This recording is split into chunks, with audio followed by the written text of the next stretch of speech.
রাসূল সাল্লাল্লাহু আলাইহি ওয়াসাল্লাম বলেছেন, যদি তোমার লজ্জা শরম না থাকে, লজ্জা শরমের মাথা যদি তুমি খাও, তুমি সব করতে পারবা, তোমাকে দিয়ে সব সম্ভব। তাহলে এই শালীনতা, এটা অনেক বড় নেয়ামত। আজকে দিনকে দিন আমাদের সমাজ থেকে শালীনতা হারিয়ে যাচ্ছে, লাজুকতা হারিয়ে যাচ্ছে। নারী পুরুষ উভয় দিক থেকে, বিশেষ করে আমাদের বোনদেরকে টার্গেট করা হয়েছে।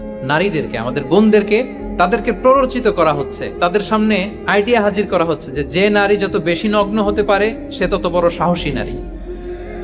বলেন, আমাদের সমাজে পত্রপত্রিকা আপনারা দেখেন না এটা, যে নারী নিজেকে যত এক্সপোজ করবে সে তত বড় কি সাহসী নারী, এই তকমা তাকে দেয়া হচ্ছে।